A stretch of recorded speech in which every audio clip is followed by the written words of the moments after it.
Nagtaka ko pagdating dun sa statement, sinabi nagdala ko ng karton-karton ng mga chemicals. Sabwat daw ako sa yung operation ng asawa ko. Kung nagsasabi ka ng totoo, nag-isinungaling si Miss Jed. Is that what you're saying? Mr. Chair, ang investigador ko noon Is ay that what you're saying?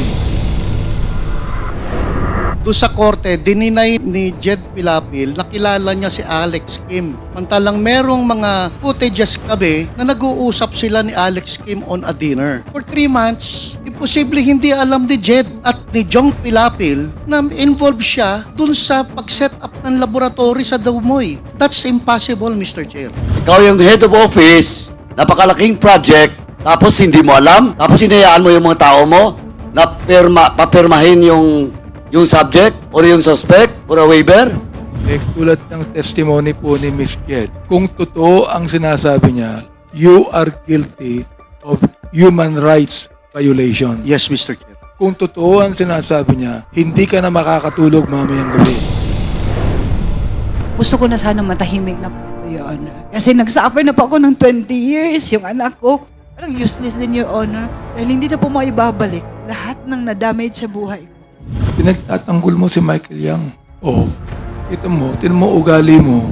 May ugali ka pang hindi maganda rito. Now the question is, why wouldn't you go and question Michael Yang if Michael Yang was a business partner of Alan C? Pinick up mo nga yung mga kapitbahay lang eh. Ito, last warning ko sa iyo ha, na nangyari, you're lying. Oh, gusto mo i-cite ko na? Paano pa yung mukha mo eh? You're not respecting this committee. No, Mr. Chair. Also, Mr. Chairman, with that, I move to cite in contempt General Wilkins. Pasensyahan po tayo dito. In violation of Section C, Section 11, letter C of our rules. And do I hear any objection? Hearing none, the motion is approved. I'd like to give the floor first to the chair of the Committee on Human Rights, Congressman Benny Abante. Thank you, Mr. Chair. Gusto ko po sanang tanungin si Miss Jed Pilapil C. Taga saan po kayo? Taga Surigao del Sur po. Oo, yung mga Pilapil taga Surigao. Opo. Okay. Kasi meron akong mga kamag-anak na Pilapil sa Bicol.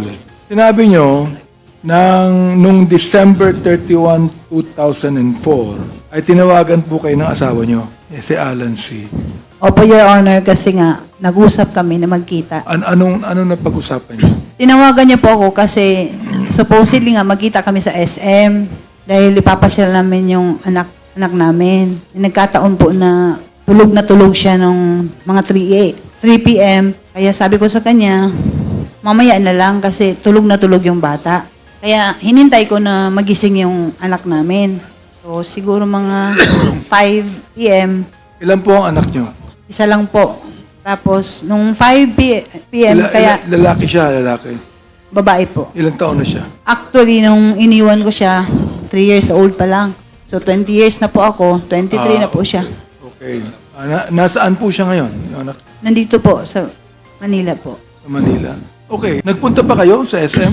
Opo, pumunta po ako mga 5, alas 5 na po ng hapon. Nagmadali ako kasi nga 5 p.m. na yon. Tapos, nung pagdating ko sa SM, nalaman ko na mga 6:30, mag-close na pala. Almost 6, dumating ako doon. So, nung pagpark ko ng sasakyan, tinawagan ko agad siya kasi nga, makikita kami doon. Ang nangyari, hindi na siya sumasagot. So, nagmadali ako ng tawag, nagpaulit-ulit ako ng nagdial kasi kailangan ko nga siya na magmadali kami kasi wala kaming bigas at that time. Kailangan kong bumili ng bigas kasi yung katulong namin nakalimutan niya. So, ngayon, hindi man talaga siya sumagot. Pumunta ko sa Gloria Maris kasi wala kaming ulam. Magbili na lang kami. So, yun sa shortcut, hindi talaga kami nagkita. Umuwi ako ng bahay. Pagdating ko doon, kasi nandun yung mother-in-law at saka father-in-law ko galing China. Naiwan sila sa bahay. Anong oras kayo umuwi ng bahay? Siguro kasi natapos ako sa SM mga 6:30. Siguro by mga 7:30 nasa bahay na po ako. Nakabalik na po ako. Pagdating ko po doon, hinanap ng mama niya, yung parents niya, bakit daw hindi ko kasama si Alan. Sabi ko po, hindi ko siya nakausap. Pilipino po ba si Alan o Chinese? Ano po, Your Honor? Pilipino ba si Alan o Chinese? Chinese po. Chinese, hindi siya Pilipino. Hindi po.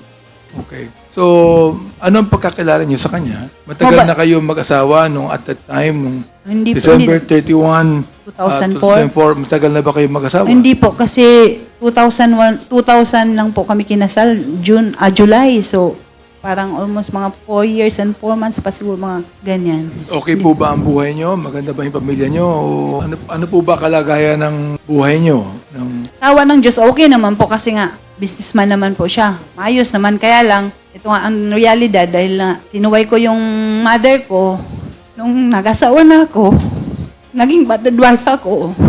Opo, Ano ibig sabihin ng battered wife? nananakit po siya Si kasi... Alan C. Opo, Sinasaktan ka. Opo, Your Honor. Siguro nga ito yung pinaka-biggest mistake na ginawa ko sa buong buhay ko. Kasi sa pag-disobey ko sa parents ko, Pero kahit sinasaktan ka, mahal mo pa rin yung asawa mo. ganun po, Your Honor. Tsaka hindi ako pwede magsumbong kasi nga, kagustuhan ko, parang sa pride ko rin, ayaw ko na mapahiya ko sa family ko kasi dinunod ko man yung gusto ko. Hindi mo siya hiniwalayan. Hindi ka miwalay sa kanya. Nag-attempt po ako nung, mga buntis pa po ako at that time, siguro, mga 7 months. Nag-attempt ako na gusto ko siya na, layuan. Pero hindi ko rin nakaya kasi yung family, parang inayos kami. Bumalik din ako. So, anong ginagawa sa iyo ng asawa mo? Ibig sabihin ng battered wife mo? Ka ba niya o... Opo, yung may instance talaga na muntik ako, yung na-hospital ako sa, Davao Doc. Yun ang, na pinaka-worst. Dahil nga, nagkaroon ako ng, hindi ko maintindihan kasi baliktad yun, Your Honor. Yung itong floor, nasa taas, yung sa taas, hindi ako makakain, tapos hindi ako makatayo. So parang natakot man siya. Pinadala niya ako sa hospital. Pinatingnan niya ako dun sa, yung neurologist ba yun, parang, yun. Tapos, Yung ba'y ginagawa niya palagi o ilang beses niyang ginawa sa iyo mula nung kinasal? madalas po, Your Honor, ang nakakaalam po yung one time talaga kasi yung mother-in-law ko, minsan nagbakasyon na yun sa amin. Nakawitness siya nung sinasaktan ako. Yung mama niya talaga ang may alam. Napapagalitan naman siya pero siguro wala din walang yung mama niya kasi mamagawa yung matanda. Ang nabanggit mo sa iyong sinumpaang salaysay, ng 9:30 ng gabi, ikaw ay pinuntahan ni Mayor Duterte. Opo, Your Honor. Kilala mo ba siya? Kilala ko siya as mayor nung time, at that time po na nangyari po ito. Kilala ka ba niya? Hindi ko po alam kung kilala niya ako kasi never po kami na... It's your first time na makita mo siya. Opo. Okay. So, ibig sabihin, magkaibigan yung Mayor Duterte at that time at si Alan C. Hindi ko po alam kung friends sila kasi hindi ko naman po nakita. Never ko po na nakita si Mayor Duterte at saka yung asawa ko.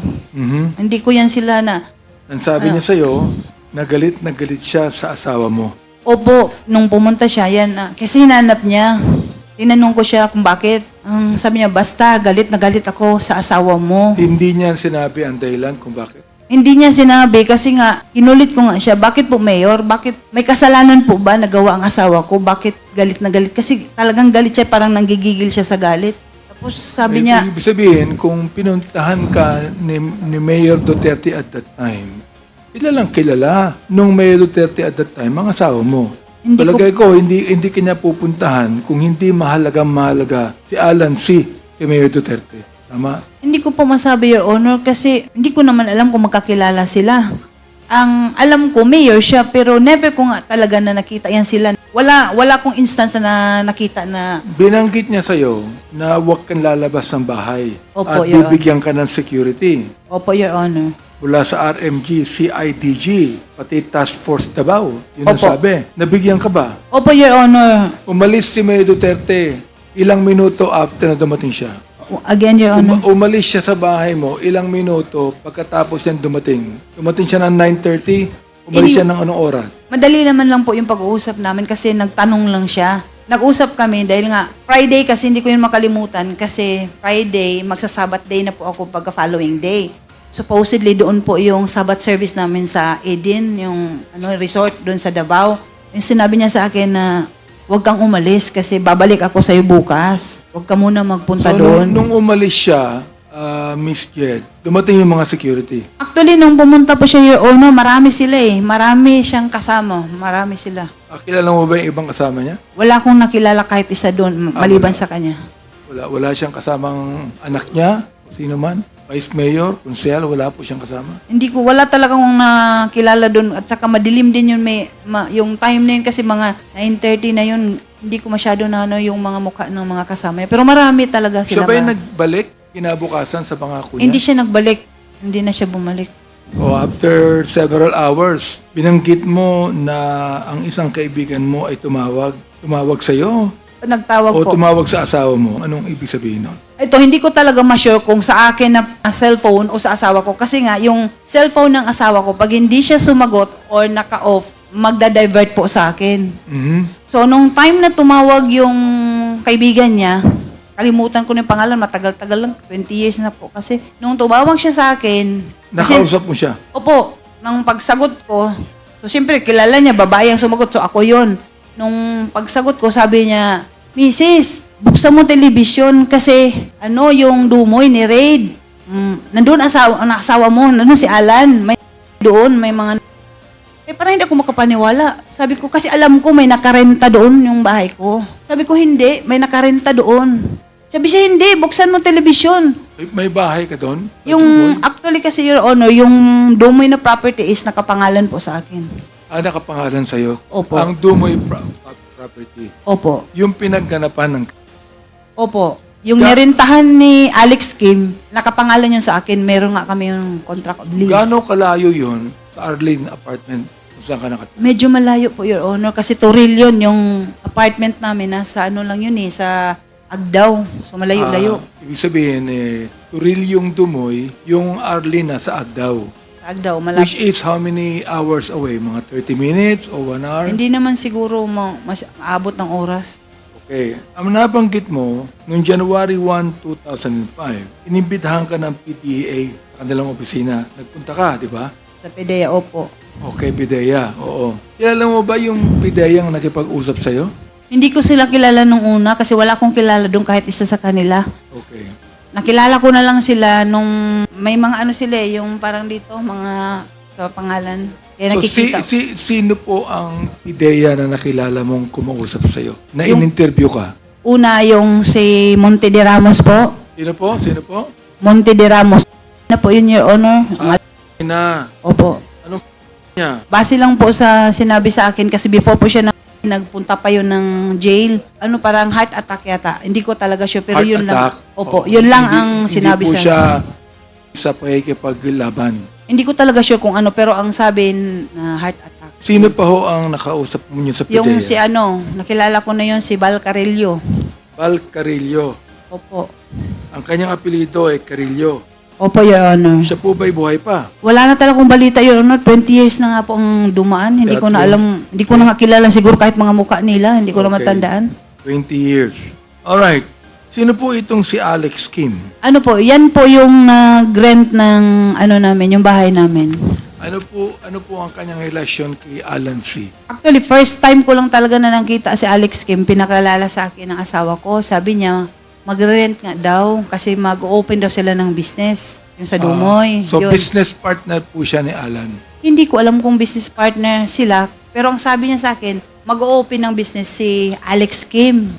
Yun ang sabi niya. Ito ba si Alex Kim ay Chinese din o Filipino? Hindi ko maintindihan yung nationality niya, honestly. Kasi nga, marunong siya mag-Korean, marunong siya mag-Japanese, marunong siya mag-Chinese, marunong siya mag-Tagalog. Hindi ko alam kung Korean, Chinese ba siya o ano. Kasi nagtaka nga ako, kaya nalaman ko, kasi nagyabang siya. Salita siya ng Korean, sabi ko, parang matalino siya. Sabi ko, bakit ang dami niyang alam na mga languages? Marahil kaibigan din ito ng the then Mayor Duterte, si Alex Kim, correct? Hindi ko po alam, Mayor. Hindi ko po alam na si Mayor at saka siya magkaibigan kasi nakita ko lang po si Alex Kim nung pinakilala nga ni Alan, nung asawa ko na magre-rent siya ng bahay. Ito namang si Hong Ming na may-ari ng DCLA Plaza. Ito po bang DCLA Plaza nasa Davao po. Davao Yun. City mismo? Opo, Your Honor. At ang may-ari ay si Hong Ming. Opo, yun po ang pagkakilala ko sa kanya, Hong Ming. Kasi yun ang tawag ng asawa ko, Hong Ming. Ano yung full name niya? Honestly, Your Honor, hindi ko kilala kung ano talagang pangalan niya. Kasi nga, pag yung asawa ko, sabi, magpunta tayo kay Hong Ming. Kasi nga, may display area kami doon sa mga mattresses, yung foam. Hindi kaya itong si Hong Ming ay si Michael Yang din? Sapagkat si Michael Yang nagsasabing siya ang may-ari ng DCLA Plaza? Honestly, ito, Your Honor, pinakita sa akin yung picture kasi may sa akin na yung friend ko, sabi niya, alleged, yung asawa mo na ungkat na naman yung kaso nyo kasi si Michael Yang. Kilala mo si Michael Yang? Sabi ko, hindi ko kilala yan si Michael Yang.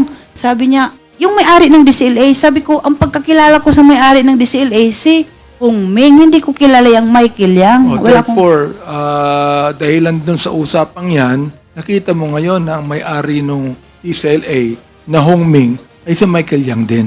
Nakita ko yung picture. Opo, siya po yun. Meron ba kayong dalang picture ngayon ni Hong Ming o ni Wala. Michael Yang? Wala po akong picture sa kanya. Pero may pinakita ka sa akin kanina. Yung Pwede bang ipakita natin ang picture ng Michael Yang? Palagay ko, makikita mo kung sino siya. I-flash natin po ang picture ng Michael Yang. Matagal na bang kaibigan ni Alan C. si Hong Ming? Hindi ko po masabi, Your Honor, kung matagal na sila na magkakilala. Kasi nga, Pero nagpupunta Kami. si Hong Ming sa bahay nyo. hindi siya nagpupunta. Kayo nagpupunta Kami sa ang kanya? pupunta doon kasi nga may display area kami doon sa kanya. Okay. Opo. So, ilang beses kayo nagpupunta ron sa isang linggo? Hindi naman palagi, not frequent, but siguro sa mga isang buwan, minsan once or twice ganyan. Pero hindi ko siya masyado nakakausap kasi pag pupunta kami doon, sila nga ang nag-uusap. Dahil ako, di ba meron siya mga tinda, yung mga damit. O di kilalang kilala mo yung Hong Ming. Nakita ko siya, po, Okay. Your Honor. So, andito na ba yung picture ni Michael Yang? Ipakita natin kung yun nga. Yes, yan.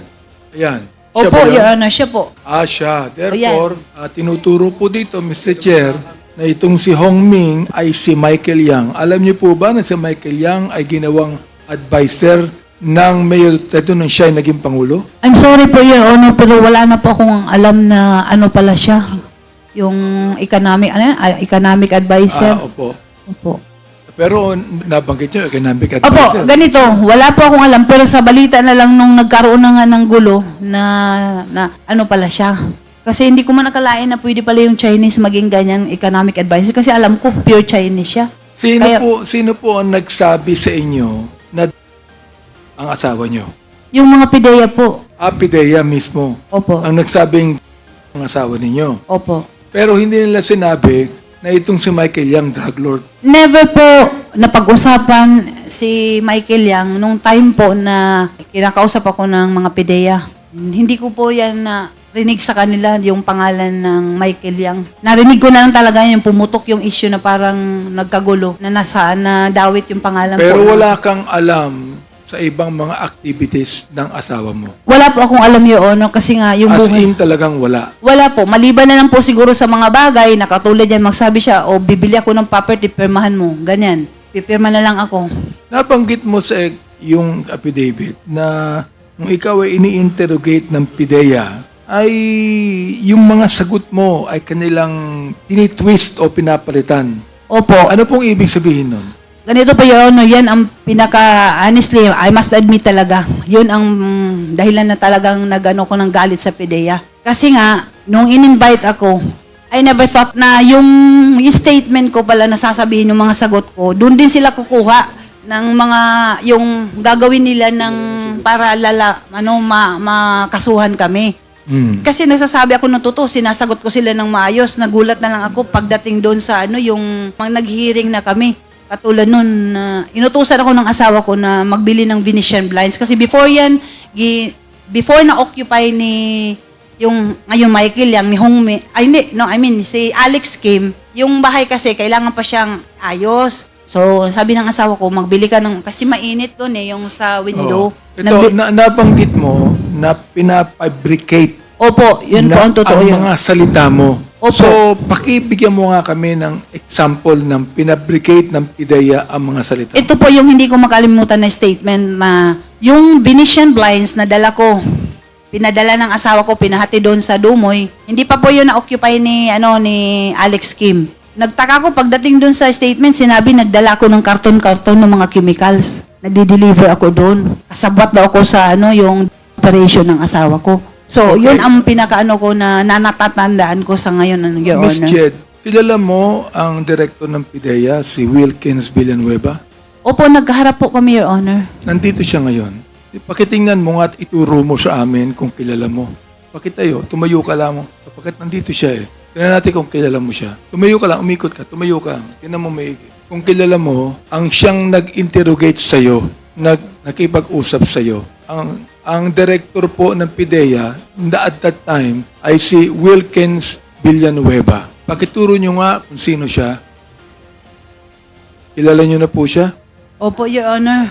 Sino Ako, po siya? Medyo tumandaan na po siya kasi parang ano ko muna. Pakituro nyo nga po kung sino kung nakita nyo. Medyo tumanda na nga siguro dahil Kasi pa 20 nag-iba years na yun eh. Opo, kasi parang medyo naalangan niya kung siya nga ba talaga. Director Wilkins, pwede po bang tumayo kayo sandali? Pakitayo nga, Miss Jed, ayan.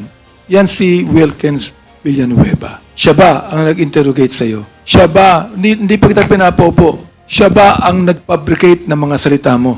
Hindi po, si Sino? Monte de Ramos po. Monte de Ramos. Opo. Pero yung Monte de Ramos, kasama ni Wilkins at that time. Sa palagay ko po, kasi nasa office po kami ng PIDEA, tao niya po kasi siya po yung ano. So dun. sila ang nagsabi na ikaw ay nagdala ng mga karton-karton na mga chemical sa Dumoy. Opo, Your Honor. Mr. Wilkins, are you agreeing to what Miss Jed said? No, Your Honor. No, you're not. Alam mo, nung inausap ka rin namin noon panay ang mo mahilig ka sa no?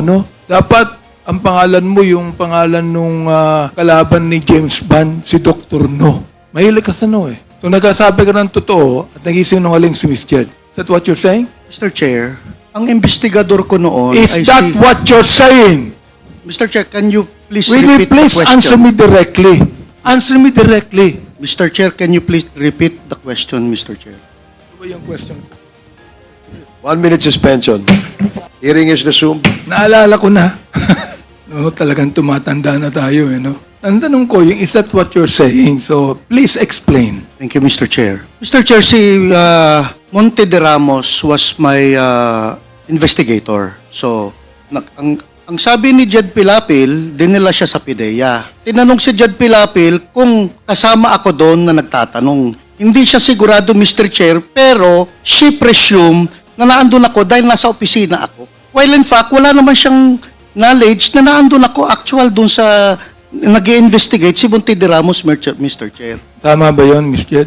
Your Honor, pwede po i-correct ko lang po yung statement. Kasi ganito, di ba tinanong niyo po ako kung si Wilkins Villanueva po ba yung nagtanong sa akin. Sabi ko po sa inyo, hindi po siya si Monte de Ramos, yung tao niya, ang nagtanong sa akin. Pero never ko na nagsabi na yung ano ba yung sinabi niya kanina, parang mali Kasi ang sinabi ko po, si Monte de Ramos. Tinanong mo ako ulit na ano yung... Kasama niya. Anong kasama ba niya? Oo. Sabi ko, probably kasi tao niya. Pero wala siya nung time na nag-investigate si Monte de Ramos. Wala siya. Wala siya. Paano mo siya nakilala? Actually, isa siya sa mga sa akin po, nag-interrogate. Aha. Sino po ang nagkaso sa inyo? Ang PIDEA? Hindi ko po alam, pero sila po ngayon nag-file ng case sa amin. Sila ang nag-file ng case sa inyo. Opo, kasi Ano po ang ebidensyang ipinakita sa inyo? actually, Your Sa Honor, korte? hindi ko po alam kung ano po. Kasi nga, Kapagkat na-convict ka, di ba? Convicted yun ang ka. actually, ayoko na nga sana itong balikan, Your Honor, 20 years ago. Medyo masakit na I was able to forgive sa PIDEA. Kasi parang kung ano man yung ginawa ng asawa ko, kasi nasira yung buhay ko at saka yung anak ko. I've learned to forgive kahit si Sir Wilkins. Ayoko na sanang balikan to. Sa totoo lang kasi masakit yung ginawa nila. Ang worst doon kasi nung time na ano ba yun, basta yung hindi ko maintindihan kasi yung inquest ba yan na before yun, nag-waiver pala ako, pina-waive ako ng, hindi ko alam kung lawyer ko, hindi ko rin naintindihan kung bakit, basta ang sabi, mag-waive ako dahil makasuhan daw sila ng illegal detention dahil wala nga kaming kaso, sa totoo lang po, Your Honor. Dahil sa takot ko po, dahil sabi ng lawyer ko, hindi ko daw alam po kung ano yung katotohanan dito. Baka daw madamay ako dito. Sabi niya, magpirma ka na lang ng waiver for safekeeping. Yun ang naintindihan ko. Pero Sabi ng hindi. lawyer mo. Opo. Sino po ang lawyer niyo nang sabi niyan? At that time po, si Atty. Zulueta po. Ano po siya? Saan siya nag-law lawyer? Parang dito. Private lawyer po siya? Opo, Your Honor. Okay. Tapos So noon, bakit niya nasabi na pumirma na lang kayo ng waiver? Siguro yun, dahil din wala talaga akong alam sa mga ganito. Dahil first time, sa life ko, sa family ko, wala akong mga kaalam-alam ng mga ganyan. Siguro lang, takot din ako at the time kasi nga, sabi niya, wala daw akong alam sa mga katotohanan for safety. Actually, napilitan ako, pumirma ako ng waiver para hindi sila makasuhan ng PDEA ng illegal detention. So, Mr. Director Wilkins, can you please explain that to us? Inyong kinasuhan si Miss Jed, na-convict po siya at nakakulong ng 20 years. Narinig po ninyo, ang buhay niya ay nasira at wala siyang involvement sa operasyon ng kanyang asawa at pinabricate ng PIDEA ang kanyang mga sinasabi. Ano po masasabi niyo doon? Mr. Chair, 3 months yung surveillance and casing operations ng PIDEA. Si Jed Pilapilsi, siya yung namimili ng mga equipment, freezer, water circulating vacuum pump. Siya yung nagdadala dun sa Dumoy Clandestine Laboratory, Mr. Chair. And then, during the time na dun sa korte, dininay ni Jed Pilapil, nakilala niya si Alex Kim. Mantalang merong mga footages kami na nag-uusap sila ni Alex Kim on a dinner. Mr. Chair, the case has already, she was convicted in court and she was upheld by the Supreme Court. Itong kaso niya, Mr. Chair. So, for 3 months, imposible hindi alam ni Jed at ni Jong Pilapil na involved siya dun sa pag-set up ng laboratory sa Dumoy. That's impossible, Mr. Chair. Ano po masasabi niyo ron, Miss Jed? Sabi ko nga po, Your Honor, napatawad ko na po sila. Mahirap na po makipagtalo kay, sorry po, Mr. Villanueva, pero pinaglaban nga namin, kung pwede nga lang siguro, sa Honorable Court na to, ito sa Quadcom, pwede nyo naman po mabasa yung lahat ng kasi yung sinasabi ni Sir Villanueva, na dininay ko si Alex Kim, never po na nag-deny ako sa kanya dahil nga siya yung lessee ng property ko. At nakarecord yan sa court na kami ay may contract of lease. Paano ko sabihin na hindi ko siya kilala? Nagpirmahan kami. Matagal na kasi yung kaya palagay ko, wala na yung mga records, ano po? Palagay ko po, Your Honor, hindi ko na po kayo alam. makakuha ng record para malaman po natin kung talagang sinabi niyo hindi niyo kilala si Alex Kim.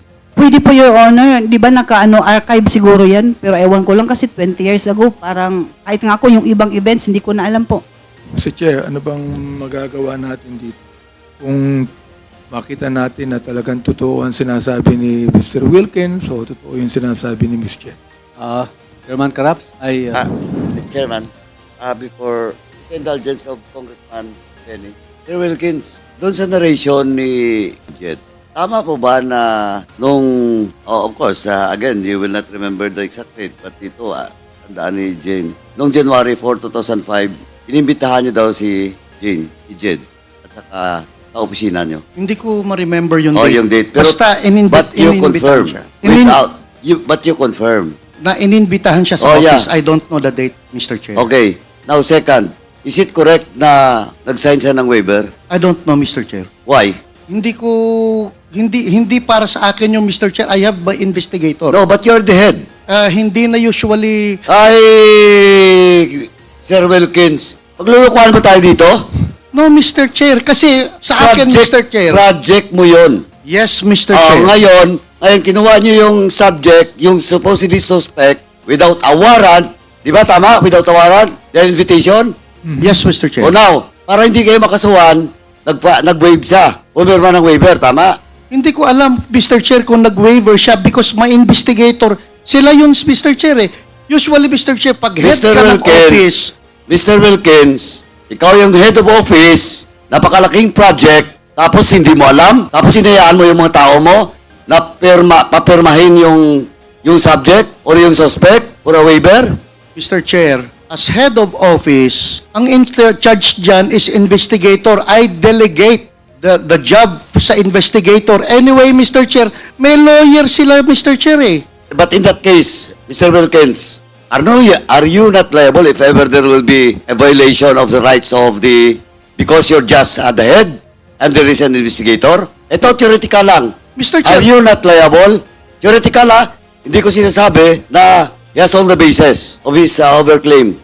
usually, Mr. Chair, sa... Hindi nga. At tinatanong ko, theoretical, hypothetical. theoretical, are you liable or not? No, Mr. Chair. Why? Dahil hindi naman... But you are the head of Yes, Mr. the office. Yes, Mr. Chair. If illegal activity or whatever violation of law under your office, as the head of office, you are liable. Especially in this case. This is a very big project of your office. Oh, si AC Mr. nandito. Ito si AC. This is not AC. This is the subject. Are you a lawyer, sir? Good afternoon, Mr. Chair, and to all the other members of This is the subject for in your invitation, no? But tanongin na kita. In this case, ito, hypothetical lang. If the investigator of Wilkins violates the right of the suspect, is he not liable of any case?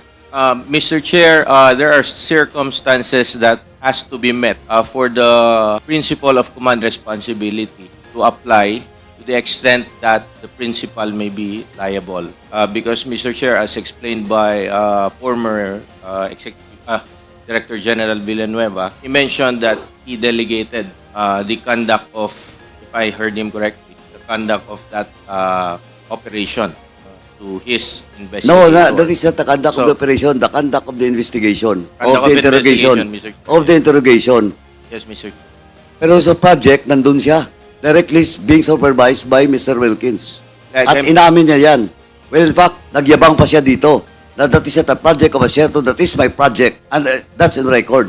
Now, in that case, attorney, Yes, Mr. Chair. is he liable?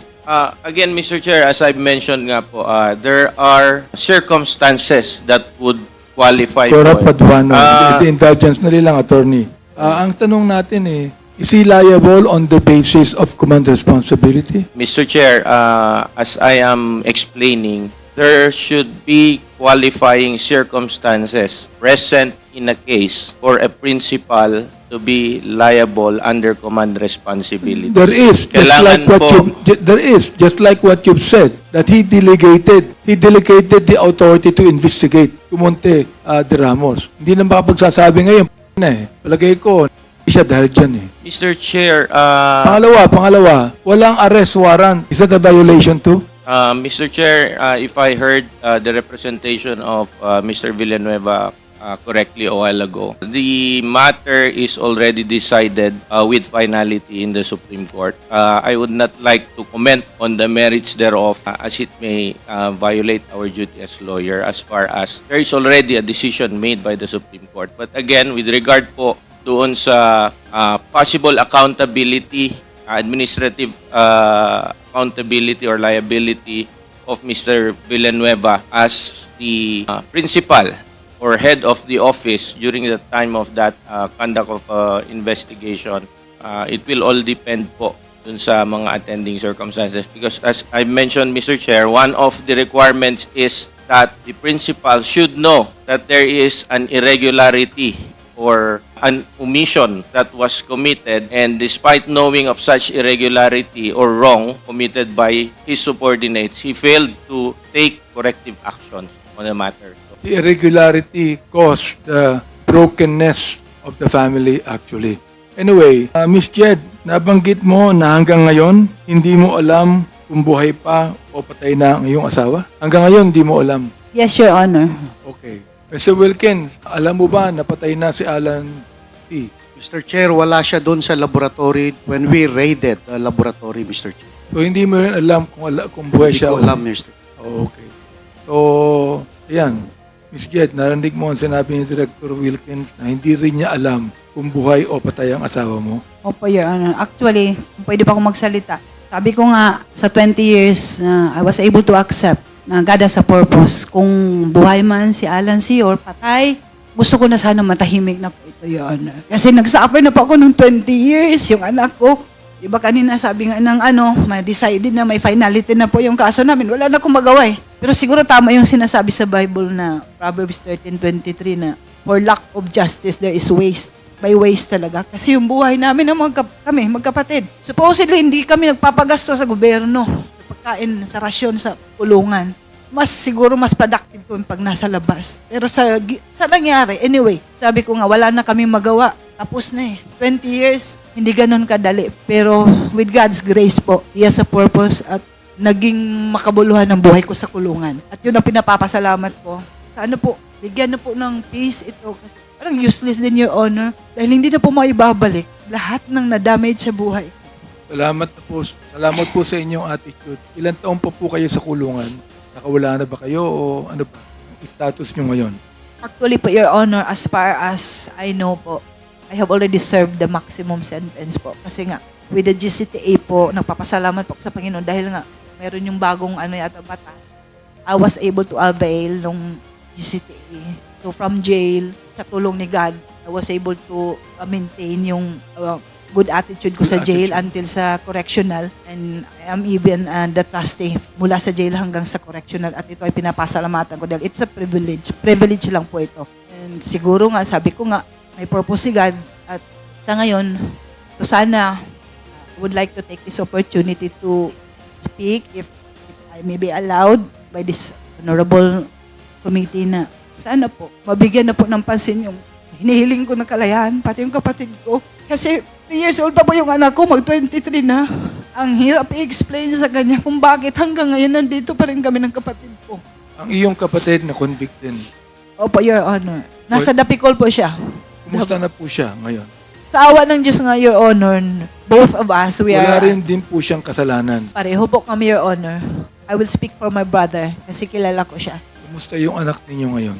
Sa ngayon po, masasabi ko siguro sa tulong ni God, I tried to explain to her na God has a purpose. She must be strong. Sabi ko sa kanya, medyo nasaktan lang siya talaga. Dahil nga ito sa nangyari ngayon, bakit naungkat na naman ito? Dahil tapos na nga, tumahimik na nga yung buhay ko sa 20 years sa kulungan. Bakit ito? Pero siguro, baka ito yung opportunity sana mapansin na makauwi na rin kami ng kapatid ko. At para na rin sa kung okay lang po. Marami po sa mga kasamahan ko sa kulungan na baka kasi itong body na to, I am praying for this body. Hindi lang sa yung lawmakers ng Philippines na i-enlighten po kayo kasi ang daming siguro yung 20 years ko sa kulungan na nakita ko na baka mabigyan nyo rin ng pansin lalo na po yung matatanda na namamatay na lang doon. Sobra na ng 20 years, hindi pa nakakalaya. Yun lang po sana maano ko na sana hindi lang po ako mabigyan ng pansin po yung mga nakakulong. Si Wilkins, alam ko po na mahirap din ang inyong kalagayan. Ano po. Pero alam nyo, tulad ng testimony po ni Ms. Jed, kung totoo po yung sinasabi niya, you are guilty of human rights violation. Kung totoo yung sinasabi niya, Mr. Wilkins. Tama ho ba ako? I don't think so, Mr. Sabi ko, kung totoo ang sinasabi niya, you are guilty of human rights violation. Yes, Mr. Chair. You are. Correct. Yes. Kung totoo yung sinasabi Hindi, nito. kung totoo, Yes, you Mr. are Chair. guilty Yes, of Mr. human Chair. rights violation. Sasabihin ko sa iyo, kung totoo ang sinasabi niya, hindi ka na makakatulog mamayang gabi. Mr. Chair, 20 years yan, Mr. Chair. Kitang-kita ko sa mga video. Hindi ko na kinakailangan pang explanation mo, Mr. Wilkins. Mr. Chair, gusto ko naman tanungin po itong, I'm so glad that Ms. Fortune is with us today. Dr. Fortune, ano po, you have done a lot of forensics, no? Sa mga biktima po ng extrajudicial, no? So, we'd like to find out kung ano yung findings niyo po sa kanila. Good afternoon, Your Honors, Mr. Chair. I have been in practice in the Philippines as a forensic pathologist for almost 30 years. And yes, I have seen time and again these so-called victims of extrajudicial killings. And lately, I have been busy with the victims during the warrant in 2016 onwards. I have seen some autopsies and I am now in the process of examining skeletal remains as well. I have seen other involving, allegations of even before 2016. I'm still seeing victims of activists, red tag, people, environmentalists, allegedly by the military. So I have seen. Dr. Fortune, how many victims have you autopsied so far as the warrant is concerned? Autopsied, this was 2016 to 2019. I saw about 30 cases. 30. Exhumations, 2016 onwards, we have been exhuming because it's been 5 years and they were buried in public cemeteries and the families could not afford extending the lease. I have been doing this with AJ Kalinga Foundation through Father Flavi, and some other parties have approached me. So in total, I have seen 114 exhumed cases. Dr. Fortun, in all of those that you have autopsied, ano po ang findings nyo? For example, like they have been, nanlaban po ba sila o they were just without even, lumaban o talagang nanlaban? In all of these cases, the best is you do homicide investigation, which is basic, which generally had not been done in the shootings. You would want to, what we call, reconstruct the shooting. What is the body saying, the victim, the other evidence, the scene, versus, as you say, what are the allegations of those who are living, those who did. And in many situations, I am not able to do this because I just see the body already embalmed, sometimes examined, autopsied, with very little crime scene information. I don't have clothes, I don't have the bullets, although some I have seen. In other words, I am not able to work with a team, which is how it should be. But in answer to your question, nanlaban ba sila o hindi, sometimes it is obvious that these people are restrained. So there are marks of restraint. What do you mean restraint, Dr. Fortun? They are cuffed, okay? That's one. And this... Were they first before they were... the word implies that they were made to suffer before they were. We don't necessarily use that in our final determination, but I have seen some with injuries that were apparently before they were, but not this is a case very memorable to me, but not necessarily involving. This was Mr. Randall Echanis. So, but the issue again of did they fight back and therefore they had to be shot. That is a very common statement of police. In fact, there seems to be a template how they had to fight back. But if you look at police procedures in other countries, the police are not supposed to. And if they do, there should be a very science-oriented, objective, independent investigation, which doesn't happen here. Again, back to your question, did they fight back or not? I have seen some cases with apparent defense-type injuries. Sometimes the bullet is still embedded here, or you have through and through gunshot. I'm seeing that. I saw that in some of my autopsies and in some of the skeletal remains I am examining. But really, how do you determine what happened? It's totality of evidence, and unfortunately, many times I do not have access to that, Your Honor. Thank you very much, Dr. Fortun. I think that, Mr. Chair, the others would have some questions. Thank you very much. Thank you, Chairman Abante. DSJJ would like to ask questions, and then we follow the list. First to interpolate is Congressman Rog Gutierrez. So before Congressman Gutierrez, DSJJ Suarez, you are recognized. With the indulgence of Congressman Gutierrez, magandang hapon po, Ma'am Pilapil C. Paano po ba namin kayo pwedeng tawagin? Ano bang komportable sa inyo? Jed po, Your Honor. Okay lang po. Okay Good lang afternoon din po. Tawagin po namin kayo, Jed. Opo. So, Jed, kumusta naman po kayo ngayon? Anong kalagayan nyo? Okay naman po ang pakiramdam ninyo? Sa tulong ng Panginoon po, Your Honor, okay naman po ako kahit wala po akong tulog. Kasi madaling araw po yung biyahe namin kanina. So, kanina nabanggit mo, kasalukuyang kang nakakulong. Yes, Your Honor. At ilang taon na po kayong nakakulong? Mag-20 na po by January 4 po. But you said that you might be able to be set free due to good conduct. Tama po ba yun? If God will permit, mapapasalamatan ko po yan. Well, definitely God is just. Thank you, Your Honor. So that's one thing that we can be sure. So ano po ba ang kasong hinabla sa inyo? Section violation of RA 9165, Section 8 and 10 po. Okay. Can you just better educate the public? Ano po ba ang in layman's term itong nabanggit niyo pong kaso? Honestly po, hindi po ako lawyer, no? Pero I'm learning a lot in prison.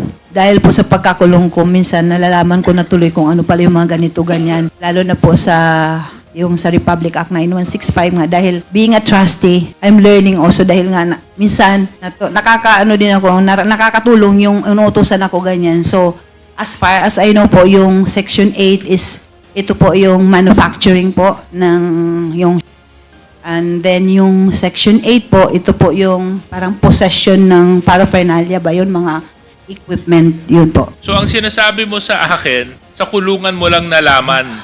Opo, ito po yung isa sa mga parang good na na-learn ko sa Revelation. kulungan. So, Opo. so ang ibig mong sabihin, naikulong ka sa isang kaso na hindi mo alam? Exactly po, Your Honor. At sino po ang nag-file ng kaso laban sa iyo? Hindi ko po alam kung PDEA ba o ano kasi yung nalalaman ko po Republic of the Philippines versus JEDC pero kaya hindi ko alam kung sino talaga ang nag-file sa amin.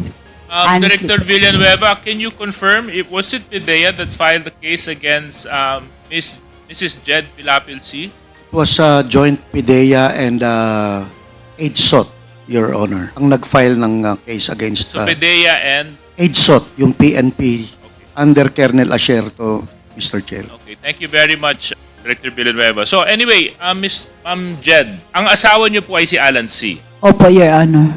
At nabanggit niyo po kanina, bago po ng 2004, 4 na taon pa lang po kayo nagkakasama. Nakasama po. Doon po sa 4 na taon na pagkasasama ninyo ni Alan C., alam niyo po ba yung trabaho ng inyong asawa? Sa pagkakaalam ko po yun na may business nga kami. Ano pong negosyo ang... Yung pinakauna po, yung manufacturing po ng mga junk foods. Tapos, medyo hindi nagkaintindihan yung partners. So, yun, nag-ship ng yung foam manufacturing ng foam, yung mga mattresses and yung metal furnitures. Yun po. So I would imagine kung nasa ganito po kayong uri ng negosyo, meron po kayong factory, meron po kayong pagawaan. Kasi kung metal furniture making, di dapat meron po kayong pabrika ng para dito. Kung meron po kayong foam manufacturing, dapat meron din po kayong pabrika para dito. Tama po ba yun? Yes, Your Honor. Okay. At ito pong mapabrikang ito ay sino po ang may-ari? Hindi ko na po matandaan, Your Honor, dahil 20 years na po. Hindi ko na maalala, pero alam ko, isa ang asawa ko doon sa may-ari po. Isa ang asawa mo sa mga may-ari. Opo. Okay. At doon sa mga nakakasama ng mga asawa mo sa kanilang mga negosyo, marami po sa kanila ay Pilipino, Chinese, ano pong mga nationalities? Kasi yung sa una, Filipino-Chinese. Tapos yung sa pangalawa yung sa foam, hindi ko sure yung isa kung Chinese ba siya na pure. Kasi magaling din siya magtagalog yung accent niya. Parang Pinoy na din baka. Hindi ako sure. Pero yung isa parang Chinese talaga yun. So, but you would confirm, base dito sa affidavit mo, na ang foam business ninyo ay may display area sa DCLA Plaza. Tama? Opo, Your Honor. Okay. Tapos, at nabanggit nyo rin po dito sa inyong affidavit na ang kilala nyong may-ari ng DCLA Plaza ay si Hong Ming. Tama? Opo, Your Honor. At kanina po, you positively identified Hong Ming to be the person in the photo, which we also know is Michael Yang. Opo, Your Honor. Mr. Chair, the reason why I want to emphasize this point is if you remember, when we presented the matrix on Pogo, the DCLA Plaza was also mentioned as the same shopping mall to be owned by Michael Yang. The same DCLA Plaza which was used to be a front for and other illicit activities located in the city of Davao. So, anyway, ma'am, nabanggit nyo na ito nga si Hong Ming. And may I also emphasize, Mr. Chair, na itong pong si Michael Yang goes by the name of Hong Ming as well because this serves as his Chinese name. So anyway, Ma'am Jed Pilapil, kabisado nyo po ba ang Dumoy sa Davao? Honestly po, hindi ako masyado kahit nakatira po ako ng Davao City. Hindi ako masyado familiar. Nalaman ko lang po yung Dumoy, nung binili ng asawa ko, tapos pinalinis yung area kasi may mga expired juices, siguro yung may-ari before, nakalimutan ko na nga yung pangalan niya. Yun lang ang mga instances po na nakapunta po ako ng Dumoy. So ano po Kasi syempre, marami po sa atin at dun sa mga nanonood, gustong mailarawan sa kanilang isip kung ano ba itong Dumoy. Ano po ba itong Dumoy? Is this a factory? Is this a place in Davao? Can you further explain kung ano po itong Dumoy na ito? What I know po, Your Honor, it's a place, parang part ng Davao City. Dumoy Torel. Para siguro, di ko sure kung barangay ba itong Dumoy o ano. Kasi Dumoy Torel, sa Torel kasi yan, located in Torel, Davao City po. Okay. So, base po sa mga statements ni Colonel Asierto at ng PIDEA, nabanggit po nila na may naganap na raid sa Arlene Apartment sa Davao noong 2004. Kasama po ba kayo doon sa mga na-raid? I-clear ko lang po, Your Honor, kasi kung raid, wala kasing raid na nangyari sa Arlene Apartment kasi ano lang yun, yung parang in-invite lang po kami. Kasama yung mga kapitbahay namin doon. Kasi 127 yan na door, kami Okay. sa door 1. So in-invite yung mga kapitbahay na yun sa parang sa investigation. Wala pong raid na nangyayari po sa Arlene Apartment po, Your Honor. So, walang raid na nangyari? Wala po, Your Honor. Kaso lang, kayo po at inyong mga kapitbahay ay nandoon sa Arlene Apartment. Opo, yun ang dinala sa... Yung iba kasi sa immigration kasi may katulad yung parents ni Alan C. Nandun sila sa immigration dinala. Kami sa PIDEA. Director Wilkins, are you familiar with this Arlene Apartment incident? Yes, Mr. Chair. So can you expound to us what are the details to this? Again, balikan natin during the surveillance and casing operation. Yung dalawang... Yung Arlene Apartment lang. Yes, Focus Mr. on Chair. that. Yung dalawang chemist na sinabi ng USDEA na padating sa Davao City, dumiretso sa Arlene Apartment. So talaga nakatutok kami sa Arlene Apartment, Mr. Chair. So nung ni-raid namin yung clandestine laboratory sa Dumoy, after the inventory and after everything has settled down, pumunta si Mayor Duterte at ang iba pang mga part ng joint anti-drug operations sa clandestine laboratory pumunta sa Arlene Apartment nung gabi. At yun yung sinasabi ni Miss Jed Pilapil na nagpunta si Mayor. But during that night... Correction. Walang sinabi si Miss Jed Pilapil na pupunta si Mayor. Ang sinabi lang ni Mr. Pilapil sa amin ngayon, sa atin ngayon, na walang raid na nangyari dun sa apartment. So, ewan ko lang kung saan mo na idagdag yung kwento na yon, Mr. Villanueva. Kasasabi lang, Mr. Chair, kaninang before you, kasasabi lang ni Miss Jed did you Pilapil mention that na nung gabi 9:30 pumunta si Mayor. sa bahay? Arlene Apartment. Yung bahay niya, Mr. Chair, is sa Arlene kanina Apartment. nyo ba nabanggit yun, Ma'am Jed? Yes, Your Honor. Kanina po, nabanggit ko nga po na yung pumunta nga po si Mayor, yung tanong kanina, kalimutan ko po. Pero yung sa tanong nyo po na na-raid, ang sagot ko po, wala pong raid na nangyayari doon sa Arlene That's my point, Director Villanueva. Kasi you mentioned that there was a raid that was conducted in Arlene Apartment. And she was there. Nando kayo yung Yes, Your Honor. pumunta sila. May pang-raid ba na nangyari? Actually, hindi nga po raid kasi si Mayor, nung pumunta siya doon, kinausap niya lang naman ako, tinatanong niya nga yung hinahanap nga niya si Alan C., ang asawa ko. Wala naman na nangyari na raid.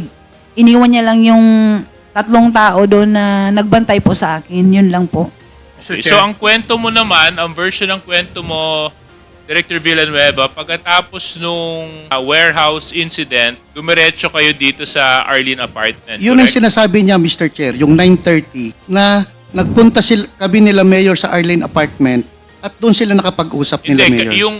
yung version mo, ano yung sinabi mo kanina? Yun na yun. After sa clandestine laboratory sa Dumoy, Alright. after everything has been settled down, pumunta na si Mayor at yung member ng team doon sa Arlene Apartment dahil wala si Alan C. doon sa Dumoy. So pumunta sa Arlene Apartment at doon nakita si Jed Pilapil, Mr. Chair. That same night, Mr. Chair. So I just have a question, Director Villanueva. Why of all areas sa Arlene kayo pupunta? Was there an information or were there intelligence reports that he was to be found in that area? Mr. Chair, kasi doon si Jed Pilapil at si Alan C. nakatira doon sa Arlene Apartment. Okay. For 3 months, doon talaga sila makikita. Okay. And you confirm this? Yes, Your Honor. Doon po kami nakatira sa door 1 ng Okay. Arlene Apartment po. Okay. Okay, thank you very much. So anyway, sinabi niyo po walang raid ang nangyari. Yes, Your Honor. So, kayo mismo nandoon. Opo. Sino pa ang mga kasama niyo doon? Yung anak ko po, yung katulong isa, at saka yung mother at saka father-in-law ko po. At dito mo sinabi, at dito, base sa salaysay mo, dito sa ibinigay mo sa committee, pumasok ang dating mayor, galit na galit. Oh, galit na galit siya. Pero hindi siya pumasok. Doon lang siya, kasi parang yung parking area, may gate, doon lang po siya. Actually, hindi siya pumasok. In-invite ko nga po siya na, Mayor, pasok po kayo. Sabi niya, hindi naman daw siya magtatagal. Kaya hindi na siya pumasok. Nakatayo lang po siya doon sa may gate po. Okay. So, hindi nyo kasama si Alan C. at that time? Hindi po, kasi nga, hinahanap ko nga po siya. Okay. So, parehas nyo hinahanap. Hindi rin kayo masyadong pamilyar dito sa warehouse sa Tumoy. Yung warehouse nga po, sasabi ko nga po kanina, hindi po ako, yung kumbaga, siguro kung once or twice na nakapunta po ako doon, yung naglinis, yung naghatid po ako ng Venetian blinds. Yun po. So, mga ilang beses po kayo nakapunta doon, Ma'am Jed? Hindi ko talaga exactly remember, Your Honor, kasi medyo matagal. Pero as far as I know, siguro at most 3 times. 3 times. O parang ganyan. Pero as far as I remember, twice lang po yung naglinis kami doon at saka yung naghatid ako ng Venetian blinds. Ito ba yung itsura nung facility na pinag-usapan natin? Yes, Your Honor. Yan. So, ang sinasabi mo, mga 3 beses lang po kayo Siguro parang ganyan. Okay. Probably siguro. At doon sa loob ng 3 beses na nakabisita po kayo dyan, nakita niyo po ba ang loob at mga taong nagtatrabaho sa loob? Ganito po yan, Your Honor. Wala pong occupancy ang bahay na yan. Nung binili po yan ng asawa ko, wala pong maliban po sa mga expired, karton-karton, ang dami po na parang isang bodega ng mga expired na juices. Yun lang po ang laman at saka madumi siya.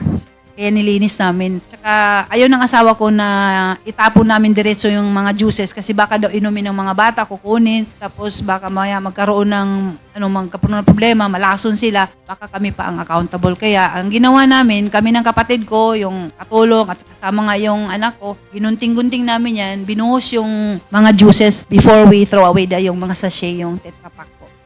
So doon sa paglilinis ninyo at pagbisita nyo sa loob ng warehouse, may nakita po ba kayong mga kasama ng asawa nyo? Wala na mga po. katrabaho niya? Wala, kasi yung time na yun, wala, hindi pa nga yan na-occupy, wala pa. Kami lang po, asawa ko, ako, yung katulong, yung anak, at saka yung kapatid ko po, si Jong. Anyway, Mr. Chair, those are pretty much all my questions. I would now request that we recognize Yeah, okay. Before that, tatanong ko lang si Jed. Jed, yung sinasabi ni General Wilkins Villanueva na yung Arlene apartment, nando doon yung Chinese na chemist. Kilala mo yon? Wala po akong kilala na Chinese na chemist, honestly po. Doon sa 7 pintuan ng apartment din, wala kang kilalang Chinese na nakatira doon?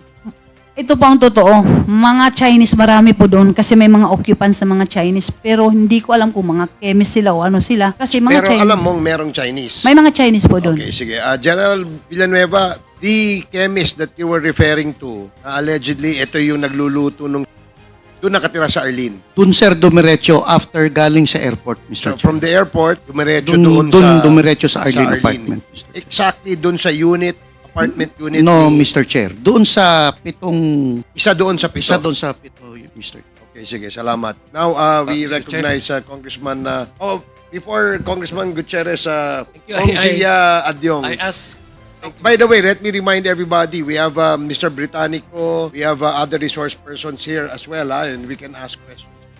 Yeah, Please but- proceed. yeah, before I lose my chance to ask, General, you can speak. This will be very brief po. Thank you, Rod. Gusto ko lang balikan. Miss Jed, sabi mo Jed, yung ano mo, no? You mentioned na negosyo nyo sa inyong asawa is yung nagdi-deliver ba kayo or Display po. nagdi-display kayo? Opo, yung mga mattresses po sa DCLA po. Okay, DCLA. Ito yung DCLA, sinabi mo naman na ito yung owned by Hongmin, di ba? Yes, Your Honor. Okay. Yung sa DCLA, and you recognize yung si Michael Yang, yung Hongming na yung tama po ba? Yes, Your Honor. Opo. Known ba ito, it's a common knowledge in Davao na itong DCLA na store is owned by a Chinese by the name of Hongmin? Hindi ko po alam kung alam lahat. Oo. Kasi as far as I know, alam ko na siyang may-ari. Kasi nga, sinabi ng asawa ko na siya yung may-ari ng DCLA. Okay. Yeah. Yeah, kasi Mr. Chair, may mga kakilala din ako taga Davao, talagang common knowledge po sa Davao na ang may-ari talaga ng DCLA is a Chinese. Na-mention mo, may partner yung asawa mo sa pagdi-display ng mga ano? Yung sa foam Sa po. foam, yes. Opo, Your Honor. Okay. Hindi ba, natatandaan mo yung pangalan niya? Yung apelido lang po, yung isa, Tan. Hindi ba yan si Mr. Jimmy Tan? Ay, opo, Your Honor. Parang siya, Jimmy ba yun? Yung Jimmy sa Tan. dating owner So, po ng Duratex po. Oh, yan on. Siya Opo. yun. Yan siya yung partner nyo. Siya po, isa sa mga partners po. Okay, sige. So, gusto ko lang kung tanungin si General Wilkins Villanueva. Yes. The last hearing, I asked you about how did you able to locate and gather evidences against Alan C. and et al. Hindi ba? Kasi tama po ba, di ba? I Yes, asked you Mr. about Chair. that. And you mentioned about for the past 3 months, you have dedicated personnel, operatives na bantayan at isurveillance si Alan C. Yes, right? Mr. Chair.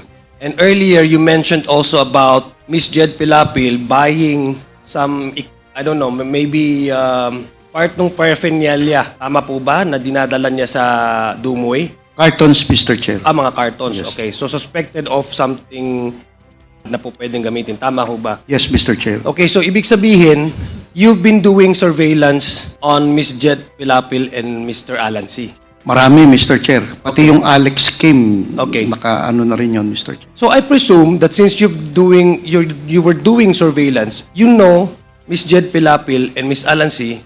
goes to DCLA store. May mga footages na nagpupunta sila yes doon. po. So can you confirm Sa na alam DCLA. Niyo po, alam niyo po yung DCLA? Yes, Mr. Chair. Ilang taon na po kayong operative ng PIDEA in Davao City? Since nar-group ako doon, Mr. Chair, 2001, hanggang 2007 ako sa Davao City, Mr. Chair. And have you ever encountered, for example, or learned that the owner of DCLA is a Chinese? Hindi ko, we are not particular, kasi ang laki ng DCLA, Mr. Chair, eh. Iba't ibang talagang ang laki nun. Ang concern namin yon during that time is yung display area, yung Polytex na foam, na kung saan naandun sila. Yeah, but But yung meeting ni Hong Ming and Alan C., wala kaming footage nun or Yeah, but walang report on that, Mr. Chair. Yeah, because apparently, Mr. Chair, nagiging curious lang ako because the way I understood your explanation in the previous hearing is that you've dedicated time, invested your so much resources just to pin down Alan C. And I just got curious why, pag tinanong kita, nagsisurveillance ka, how come you did not even at least bother to know why the C couple have been going to this DSLA store and what are the business there? At saka you never bothered to asking people who owns this DCLA, which apparently I see Hong Min na siya pala yung Michael Tan. Kasi 'di ba General Wilkins, no? We've been asking you kung bakit there was never any instance where in your report Michael Tan ay nasali doon sa matrix nung sabi nyo si Asierto lang, narinig nyo lang si Asierto. It was never in the part of your investigation. So ngayon that Miss Jed is saying na hindi, kilala na nila si Hong Min, that's Michael Tan. Nagiging na lang ako, medyo na intrigue lang ako. Bakit doon nagkaroon ng some gap doon sa missing nung inyong surveillance to a point na hindi nyo man lang tiningnan kung ano yung interest ng C couple na pupunta sila doon sa DCLA, which happens to be a common knowledge is owned by a Chinese, na hindi mo lang kayo magtanong. Na 3 months kayo nag-invest ng time resources. Bakit to ganun? Mr. Chair, kasi initially talaga walang Michael Yang sa personalities. Kung if you will remember back yung statement ni Asierto, nag-start yung Michael Yang noong 2016. Kasi kung may Michael Yang, again, kung may Michael Yang doon sa 2004, isinama namin siya sa pag-file ng kaso, Mr. Chair. So during that time, wala talagang Michael Yang na lumalabas or Hong Ming na lumalabas. Pero kilala nyo po, na alam nyo po na ang may-ari nung store na yon ay isang Chinese by the name Chinese, of Mr. Chair. by the name Common of knowledge Hong yun, Min. Mr. Chair, sa Davao. At alam nyo po na Hong Min din yung pangalan. Hindi ko, sir, we did not bother to ask because he was not our person of interest during that time. Shouldn't it be part of the, I don't know kasi I don't know how you do your surveillance in your case building strategies, but shouldn't it be a matter of interest also since they've been going to this store couple of times, would that at least pique your interest? Mr. Chair, kasi talagang task priority requirement kami. Kukunti lang kasi kami, Mr. Chair eh. Kaya nga, yung beforehand nag-start kami, nag-usap kami ni Colonel Asierto, sino ba yung mga personalities natin? Before we started, walang Michael Yan or Hong Min na nakalagay doon, Mr. Chair. So, we concentrated on the different personalities na doable na naandyan. So, one of those surveillance operations that we conducted, pumupunta sila JEDC dun sa lugar. But display area kasi ng Polytech yun si Mr. Chair eh. That is owned by Alan C. dun sa Bunawan, Davao City. Anyway, I will not labor on that point, Mr. Chair. I just find it interesting why a big project, hindi nila miss out nila yung ganun. No? And then just so happened, it's curious. Naging curious lang ako kasi Hong Ming and Michael Yang are one and the same as positively identified by Ms. Jed. Tapos samantalang, ang kinakatakutan ko dito, Mr. Chair, I'm sorry, Mr. Wilkins Villar, I'm not pointing fingers at you. Baka may cover-up nangyayari, Madam Chair. Kasi if we are really trying to dig deeper into this case, si Hong Min and Michael Yang, andun sa Matrix, is known to be one of the Chinese. So happens to own a store where Miss Jed and his husband's Alan C. goes to and do business while the PIDEA is doing a 24-hour surveillance for 3 months. I don't know if you can answer that, Mr. Chairman. You're smarter than I. Thank you, Mr. Chairman. Okay, thank you. General Wilkins, question lang, no? Si Johnson Chua, who is allegedly the biggest in Davao, sinurveillance nyo rin yan. Actually, yung Johnson Chua, Mr. Chair, is lumabas lang dun sa toll lag namin. Wala kaming muka until nung after sa clandestine laboratory operation. Nagkaroon na siya ng muka. Nagkaroon siya ng muka, Mr. Chair. Kaya kung makikita nyo dun sa picture kanina, Johnson Chua, silhouette. So, ang priority namin talaga, Mr. Chair, is Johnson Chua, who is the financier, Alan C., who is the operations officer, and Alex Kim, yung nag-rent ng Dumoy apartment kay Jed Pilapil C., Mr. Chair. So parang considered din na itong si Alan C. Yes, Mr. Chair, siyang operations officer, Mr. Chair. Eh. Correct me if I'm wrong, kasi my image of a is someone who is driving a fancy car, surrounded by armed bodyguards. Ito sa na to, hindi ganon. Hindi ganon, Mr. Chair. Okay, sige. Salamat po. Now, we recognize Mr. Chair, with the indulgence of Congressman, I just have one question. Okay. Make sure just one. Just one, Okay, just one. thank you. But it's a very long one. Ma'am Jed, matanong ko lang, sinabi ninyo meron kayong display doon sa DCLA? Yes, Your Yeah, Honor. so that's not a question. That's now I'm gonna go to ilang buwan nyo pong dinidisplay yung mga produkto nyo? Actually po, bago lang kasi yung yung Polytex, kaya hindi ko ma-remember kung ilang buwan, pero hindi siguro siya nag-last ng mga 2 months. Basta madali lang talaga. Mabilis lang. 2004, opo. Kasi kakaumpisa lang po ng Polytex, tapos nangyari po ito. So wala, lang yun, siguro mga October, November, mga ganun po. At doon sa another question, Mr. Chair. Ilang beses mo nakitang kasama at nag-uusap yung mister mo at saka si Michael Yang? Pag pupunta po kasi kami, magkasabay po kami. Pag pupunta doon, sila lang po nag-uusap kasi hindi po talaga ako makaintindi lahat-lahat. Konti lang po na Chinese ang naiintindihan ko. When you say doon sa DCLA o doon sa bahay, saan ba sila Hindi, sa nag-uusap? DCLA po.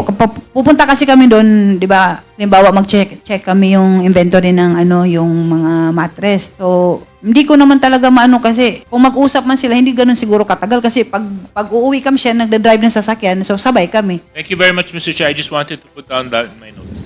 Thank you, DSJJ. Congressman Rog Gutierrez, you have 10 minutes. Thank you, Mr. Chair. Mr. Chair, most of our questions have been asked already. Let's try to make this quick. No? But before anything, maybe you know, Mr. Chair, through the COMSEC, if SPO Porcarillo has made an appearance today. COMSEC, si SPO4 Carillo ba nandito? But Mr. Chair, we made the invitation. Yes, we did invite him and he did not even send a letter of excuse. So wala, yes. So, Mr. Chair, maybe later we can take it up on admin matters po siguro.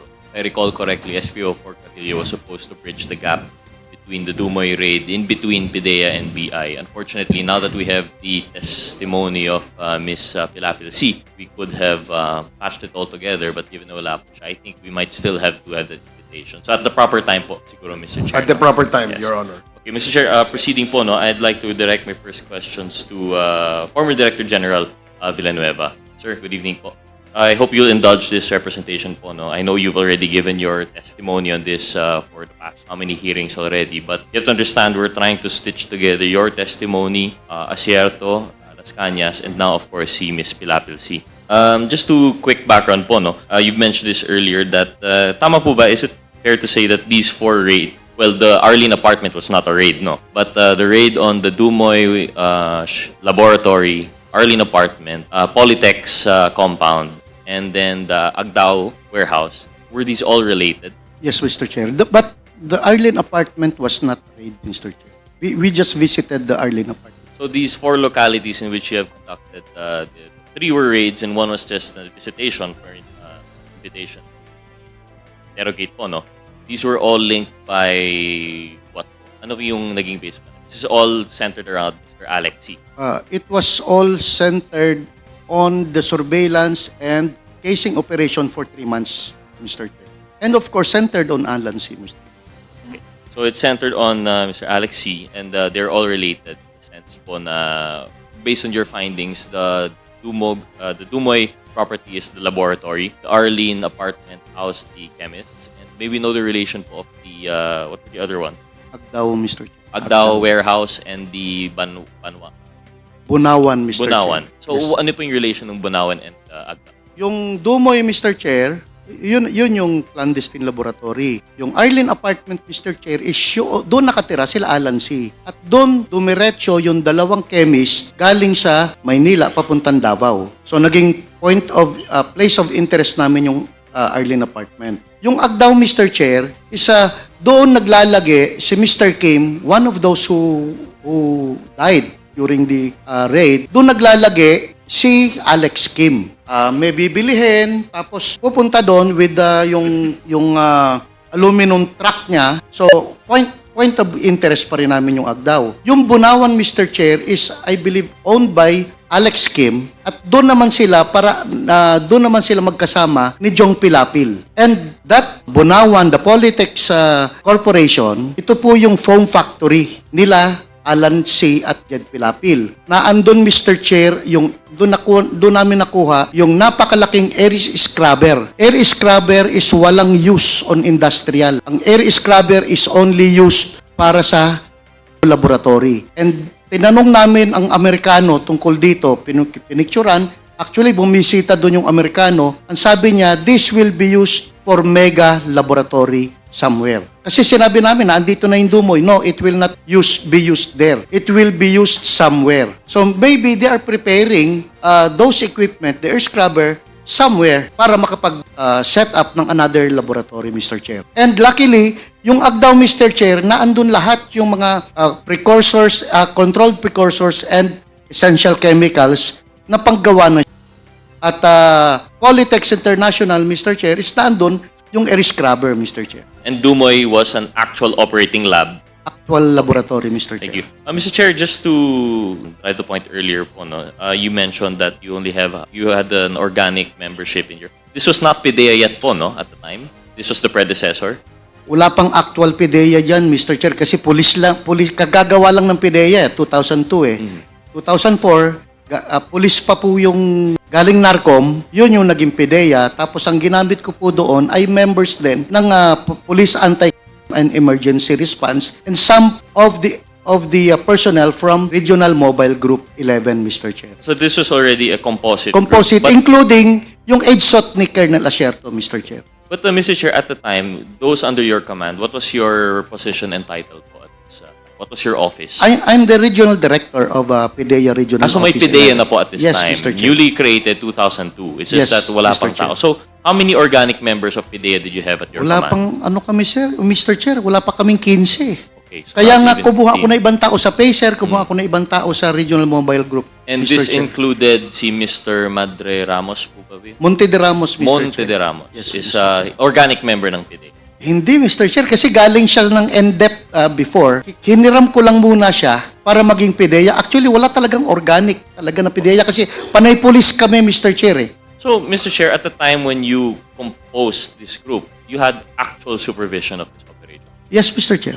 So I think this is just going back to the point of Chairman Abante asking if you had, if we were talking about command responsibility. It's not something na my organization that you were detached. You had not really handpicked, but you requested to come up with this group and you had direct supervision. I This have is not supervision. to imply anything. Of course, you enjoy the presumption of regularity. But I just wanted to point out po, no, siguro at what Chairman Abante was saying, that in relation to command responsibility and whether there'd be liabilities, I think there was a very close-knit and direct part for your team as a whole. I don't think it was that detached. Po, no. But we'll go back to that po, at a later time, Mr. Villanueva. So you have an organic group of 15 plus coming from the other law enforcement agency personnel that you could muster. And you conducted this operation centered around Mr. Alex C.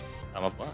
Yung husband, Mr. Alan C., Alex Kim, and then the Pilapil siblings. And that's how you conducted the 4. So at this operation, I wouldn't want to say casualties po, Mr. Villanueva, no? But during the operation, the Dumoy Lab, there were 6 fatalities. Tama po ba? Yes, Mr. Chair.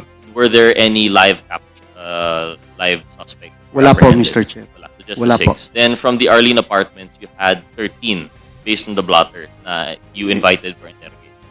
Hindi nga ako familiar, Mr. Chair. But because based on the blotter, maybe there's 13 of them. But hindi ako familiar kung ilan ang actual nun, Mr. Chair. So that's just based on the blotter. So Yes, Arlene Mr. apartment. Chair. For the Agdao and the Bunawan raids, Walang tao, Mr. So this is mostly just the air scrubber sa Bunawan and then the precursor chemical. Yes, Mr. Chair. So if we're talking about personality suspects, you have 6 in action in Agdao, in Dumoy, and then the 11 that were investigated. Out of the 13, sorry. So out of the 13 that you invited for interrogation, and you don't recall po, no, eventually, according to the plotter, you turned it over to the Bureau of Immigration. And doon po tayo nagkalituan po, no? Yes, Mr. Last hearing, you said you don't remember how many you turned over. The Bureau in Bureau of Immigration naman wouldn't know also how many they received. That's why po we were trying to invite si SPO for Carrillo. And why is that po again, Mr. Villanueva? Mr. Carrillo was under your command po ba? Siya yung in charge? He was Custody my nila? operations officer during that time, Mr. And he was definitely in charge of the turnover to the Bureau of Immigration. Actually, Mr. Chair, dahil nagkakaganong-ganon na kami, so may mga lakad sila Carillo na sila na yung lumakad. And part of that is sila na nga yung nag-turnover nung mga Chinese do sa immigration, Mr. Chair. So, personal knowledge, wala akong personal knowledge actual dun sa ginawa ni Carillo. Pero part of that is, ito yung sinasabi ko na kung anong mga kailangan yung gawin, you do it because everything was delegated. Meron akong team para mag-file ng kaso, meron akong team para to conduct further investigation, meron akong team to collate other pieces of evidence for future anti-operation. So, ganun na yun, Mr. Chair. So, kung ano yung ginawa nun nila Carillo, nila Montero Ramos, it was delegated, Mr. Chair. Of course, Mr. Villanueva, Mr. Chair, that's precisely why we would like to invite SPO for. That's why we reiterated that. Siya nga po talaga. We don't doubt that you have or do not have personal knowledge of this matter. We understand the delegation of powers. But we just wanted to know po that in fact we are looking for the right person. Si SPO Yes, for Carrillo talaga yung in charge regarding the invitation for interrogation. So with that, Mr. Chair, we'd like to know what you do know for personal knowledge regarding that January 1 invitation. So, tama po ba? You confirmed as questioned by Chairman Nabante that you invited si Ms. Jed Pilapil C noong January 1. Marami ring dinala sa office eh. Marami Marami ring dinala sa immigration kasi kasama doon Davao City Police Office, Mr. Chair eh. So composite pa rin yun eh, composite. So kanya-kanyang investigation, hindi kasi kaya ng PIDEA to conduct its own investigation sa ganung karaming tao. So we delegated some people na imbestigahan ng EDSOT, imbestigahan ng Davao City Police Office, at imbestigahan ng PIDEA. So during that time, si Jed Pilapil, dun sa PIDEA because she's the main person of interest namin, Mr. Chair. Wait, so, Mr. Villanueva, through the chairman, most respectful, you had information that chemists from the USDA came from Manila po, no? Arrived, and you have not identified yet sino yung chemist. You were able to get 13 people from Arlene Martinez. Tapos dinivide po ninyo kung sino ang mag-interrogate. Yes, Mr. Chair. Parang ganun na nangyari, Mr. Chair eh. Wouldn't that be odd? Because if you're trying to investigate one piece, what shouldn't it be that today as the lead agency, you said that this was your operation. You should have the bird's eye view po kung ano ang alam, what is the involvement of certain personalities. Ano yun? So like, there would be independent investigations, interrogations, tapos nagpapasahan na lang po kayo ng information. No, Mr. Chair. Physically, Mr. Chair, yung PIDEA office is as big as this. Maliit lang ang PIDEA office during that time, Mr. Chair. Hindi namin kayang ipunin lahat yung tao doon at investigahan lahat. So you're talking about custody. No, yung investigation, Mr. Chair. Kasi hindi kakasyang lahat ng tao na andyan na napakaliit ng office namin. So I decided, sige, ikaw ang mag-handle dito, kuha ka, mag-handle ang AIDSOT, meron din silang iniimbestigahan. So sa PIDEA, ang priority namin is yung nakukunan namin yung sa video at surveillance footages. So you made selections naman po. Out Yes. of 13, you identified which ones you would Yes, prioritize sa PDEA. Si SPO4 Carillo, Mr. Chair, ang nag-decide kung sino yung, si SPO4 Carillo and of course Monte de Ramos, ang nag-decide kung sino yung kakausapin nila, Mr. Chair. So at the time po, what was identified? Definitely, we have Ms. Jed Galapilsi. Would you recall who else were brought to PDEA? Hindi ko matandaan talaga, Mr. Chair. But you remember having Ms. Jed Galapilsi? Right after the investigation, Mr. Chair. Kasi maliit lang yung office nga makikita mo eh. Meron lang akong maliit na kwarto, but sa labas naman siya kinakausap. So most probably nakita ko. But I cannot remember clearly kung what transpired during that time. But wouldn't it be po, maliit yung inyong opisina, mas maalala mo kung sino-sino po yung nandun? Kasi maliit ka po and you only had how many of them in custody? Nakita ko, Mr. Chair. Nakita ko. But yung actual interview on her, I did not witness during the actual interview, Mr. Chair. Thank you, Mr. Villanueva. I had more questions, but I think Yes. at a later time when we have SPO4 together, Okay. so we can type. Yes, Mr. Chair. Mr. Thank Chair, you. I'd like to direct my questions to Ms. Pilapitsi. Before that, Congressman Gutierrez, I have here a letter from the OIC of the DPRM of the Philippine National Police informing us that Police Major Baltasar Carillo has passed already. So nandito natin is anyone from DPRM? Can you please give the committee an information as to Police Major Baltasar Carillo? Can you please identify yourself? Good evening, sir. I'm Police Major Randolph Amorcabilis Macoy from PRBS, the Chief Inventory Section of the Pensions and Gratuity Division. Sige, what can you tell this committee about Major Carillo? Because he was invited for today's committee hearing but he did not attend. According, sir, to the issued General Order Number NHQG or CPO 2020-820, Police Major Baltasar Kimson Carillo from Pro 11 is effectively posthumously retired effective December 19, 2019 po, sir. Okay, sige. In the inactive service po, sir. Okay, sige. Thank you. So, the information is well taken. So, you may proceed, Congressman Gutierrez. Thank you, Mr. Chair. I guess that would explain why no letter was received. It's unfortunate po, no? Because he would be our only lead to the question of what happened, what truly happened in the Dumoy and Arlene apartments issue. But we'll see what we'll have to do po with our other. We'll have to see it a later time po. Mr. Chair, may we ask really briefly lang po, no? They mentioned the DRM in action. Was this during a police operation? Ba? Or Well, the letter here did not say that he in action or in the line of duty, but we were just informed by the DPRM that he has. Sige po, Mr. Chair. Just have her question. So, Mr. Chair, proceeding with my interpellation, I'd like to ask si Ms. Jed Pilapilsi. Ma'am, magandang gabi. Good afternoon po, Your Honor. Afternoon. Ms. Pilapilsi, nabasa po namin yung marami po kayong nabanggit in relation to po yung nangyari dito sa grupo. Ilang katanungan lang po ako in relation po dito. Anong una, medyo, pasensya na po na ulitin ko yung tanong po, no? Kasi medyo nalito po kanina sa interpellation ni Chairman Aban. So kayo po ay naimbita para sa isang investigation nung January 1 at naulit po ito nung January 4. Tama po ba? Opo, Your Honor. Nung January 1, sino po yung sabi po ninyo, parang si Monte de Ramos? Siya yung medyo mahaba-haba talaga na investigation. Pero naimbestigahan din po ako. Pinapasok ako ni Sir Wilkins dun sa office niya, yung maliit niya na office, kasama yung anak ko, bitbit ko, na may tinatanong din po siya sa akin. Nung January 1 po ito. Opo. So, January 1, mahaba-habang investigation by Monte de Ramos. May short portion pa. Akala ko po, sabi po ninyo, hindi po nagtanong sa'yo personally si Mr. Hindi yung Villanueva. kanina kasi sir, Your Honor, I'm sorry. I'm saying na hindi po si Sir Wilkins dahil we were talking about yung investigation at the time which was conducted by Sir Monte de Ramos. Hindi po siya, wala po siya doon. Pero sa totoo lang, separate kasi yun eh. Tinanong niya ko doon sa office niya. May tinanong din siya sa akin. Yung kay Sir Monte de Ramos, yun yung mahaba-haba ng mga tanong-tanong niya. So ito po yung sinasabi ni Mr. Villanueva kanina na maliit yung opisina, meron siyang sariling office, kayo po Opo. nasa labas. Doon po yung connection po kayo ni Monte de Ramos. Tapos at a latter time, pumasok po kayo sa opisina mismo ni Opo. Mr. Villanueva. At meron rin kayong interrogation na po nangyari po.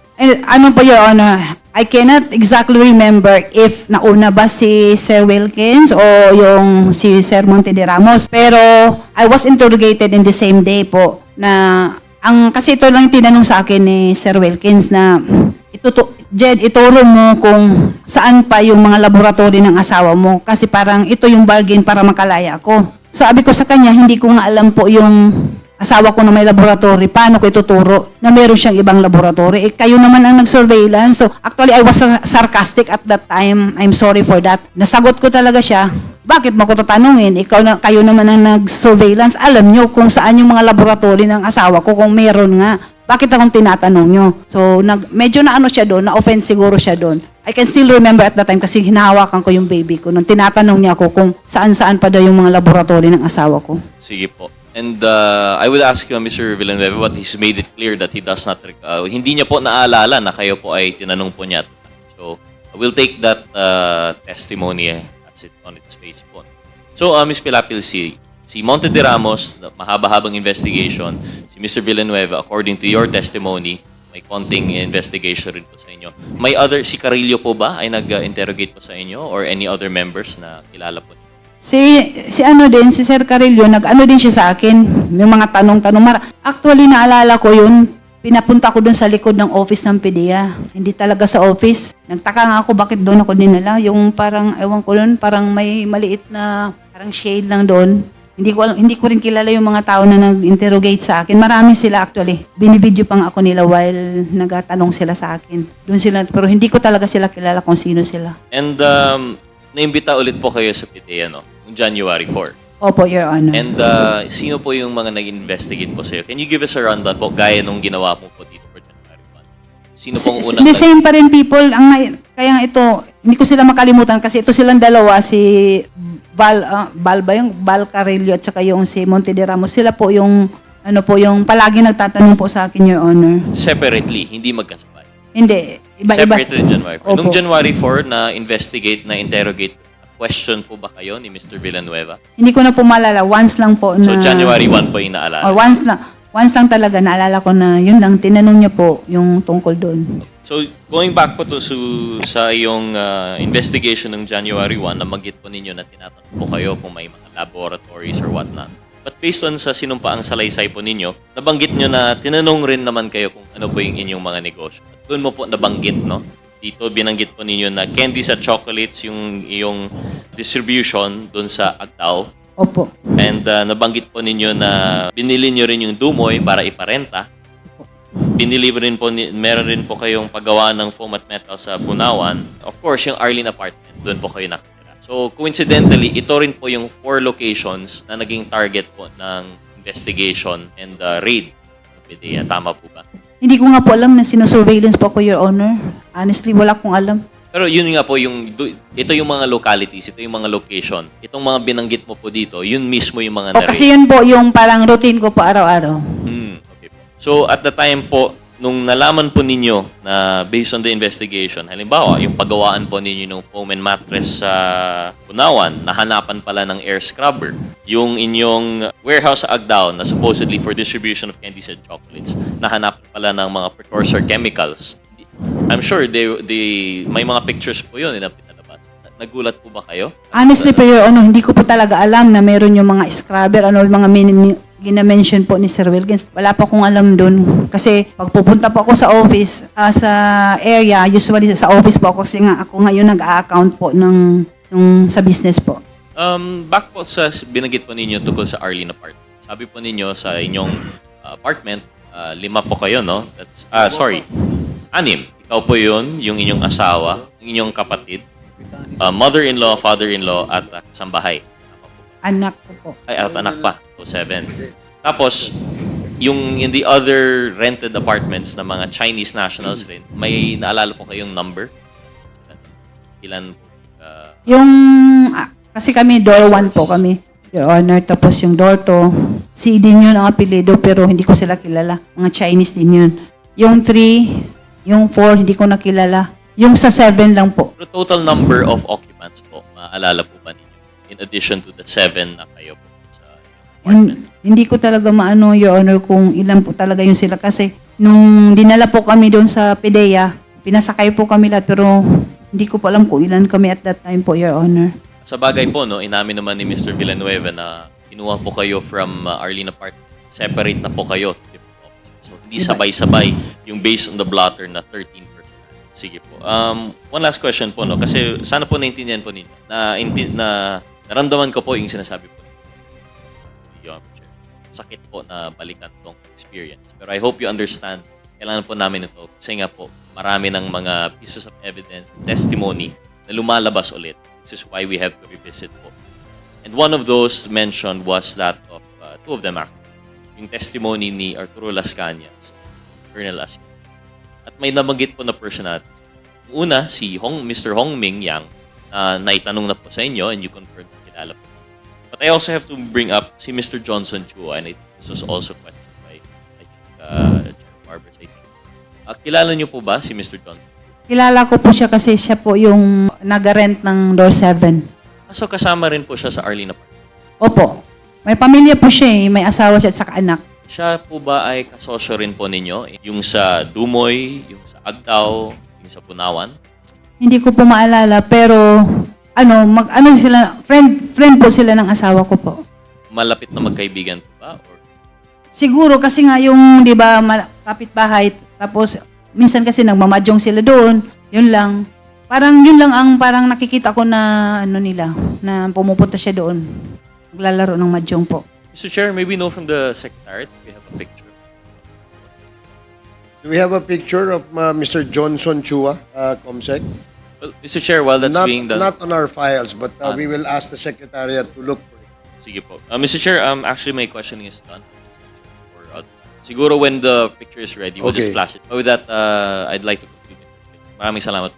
Thank you, Mr. Chair. Thank you, Congressman Gutierrez. Just a clarification kay General Wilkins Villanueva. So, Wilkins, ilang buwan yung sinurveillance si Alan C? 3 months, Mr. Chair. So, dun ba sa 3 months na surveillance ninyo, hindi nyo na kita o narinig na lagi niyang kausap si Michael Yang? Wala, Mr. Chair eh. So, hindi... Honestly, Mr. Chair, kung alam ni Asierto at alam ko na involved si Michael Yang, Mr. Chair, hindi makakalusot si Hindi, Michael pero Yang. ganito, sabi mo kanina, it was a joint operation Yes, between Mr. the Chair. PIDEA at saka EDSOT, correct? Yes, Mr. Chair.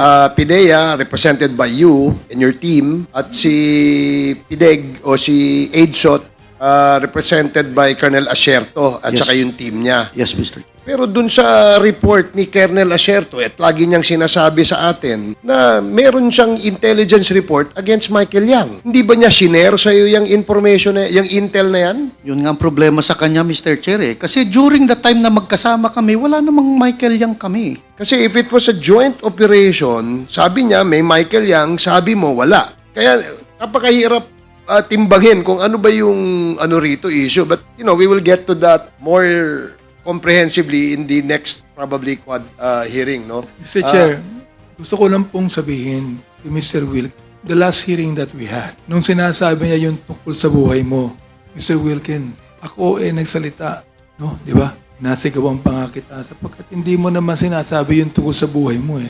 Pinagtatanggol mo si Michael Yang. Oh, tinan mo ugali mo. May ugali ka pang hindi maganda rito. Hindi mo kinakailangang magkaroon ng ganyang ugali. Sinasabi ko lang sa iyo ang totoo. At the time that you were actually telling us who you are and your family, you mentioned Michael Yang and you even protected him. Yun ang nakalagay. If you want, we could be able to get the record para makita dyan, malaman natin. Mr. Chairman, thank you. Okay, salamat, Congressman Abante. Yun lang, no, it still remains a puzzle to most of us, considering that merong joint operation, pero yung side ni Colonel Asierto, meron siyang intel against Michael Yang, and on the side of PIDEA, where most of it are your team, no? Team, kasama mo yan, pati si Carillo. Kayo nagsisurveillance kay Mr. Alan C. Doon sa surveillance nyo kay Alan C, sinabi mismo ng asawa ni Alan C na madalas silang pumupunta sa DCLA kausap si Michael Yang. Pero sa inyong report, wala yon. Sige, please respond to that and then we will ask the next interpolator. Sige, yes, General Ito na nga Wilkins. kasi, Mr. Chair, kasama ng team ko yung HSOT. Kung alam ni Asierto na merong Michael Yang, si Michael Yang makikita lang sa DCLA, Mr. Chair. Hindi naman nagtatago si Michael Yang during that time. Lumabas, Mr. Chair, si Michael Yang 2016. And so,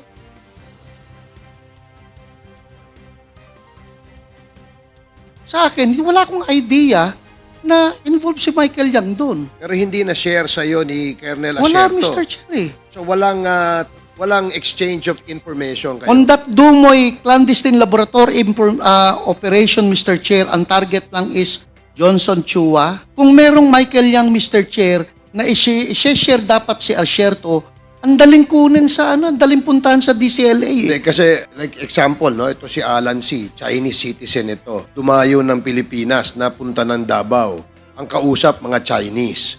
So definitely if Alan C is maaring ang mga kausap niya sa Pilipinas na Chinese din ay maaring may involvement sa kanyang negosyo. And I'm sure nasagi niyo yan o natisod niyo yan doon sa inyong intel. It's just that it's still a puzzle to us kung bakit hindi lumalabas ang pangalang Michael Yang sa side mo. Pero sa side ng ka-joint operations mo ay lumalabas. So again, kagaya ng nasabi ko kanina, we will discuss that, deliberate on that in the next Quadcom hearing. And I hope you will still be here to cooperate with us, General Wilkins. Mr. Chair, Yes, I'd just like to share my observation okay. in connection Share. with what you said. Okay, No short questions, observation. just observation lang. And then we now move to Congressman Ernest Junicio. Sige, Congressman Keith.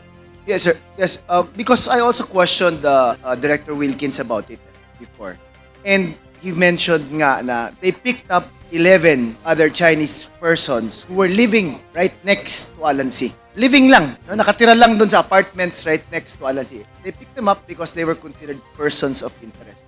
Just because they were living right next to Alan C. Now the question is, why wouldn't you go and question Michael Yang if Michael Yang was a business partner of Alan C? Pinick up mo nga yung mga kapitbahay lang na Chinese din. Bakit hindi mo man lang questionin yung Michael Yang na pinupuntahan, sabi ni Jed C, pinupuntahan nila, kinakausap nila. Yun nga that's what's boggling me kasi pinick up mo yung 11 others who are just residents and residing near Alan C, yet hindi mo pinick up yung taong kausap nila at kanegosyo nila. Yan si Michael Yang. Yun lang po, Mr. Chair. Okay, thank you, Congressman Keith. Can we show a picture of the Secretariat? Paki-flash mo nga yung picture. Papa-identifyin muna natin kaya.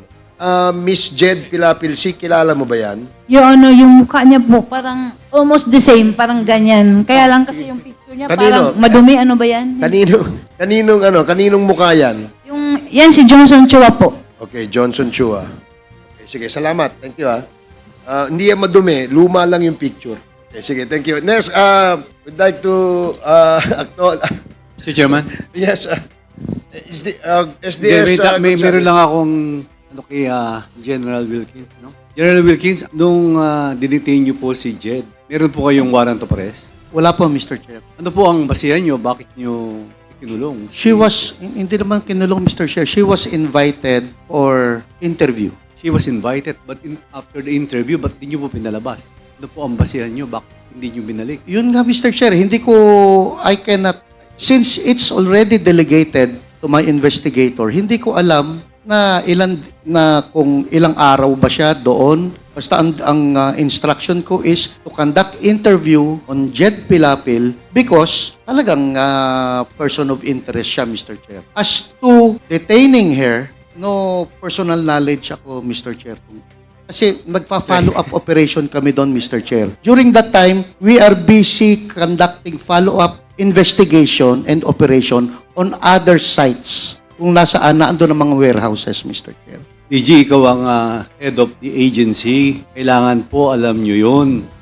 So, kung yung mga subordinate nyo, in-interrogate, you will approve it. Kasi hindi ho pa biro-biro to kasi kanina pa ako nakikinig. Kasi si Jed, si Ma'am Jed, nakulong siya na walang warrant of arrest.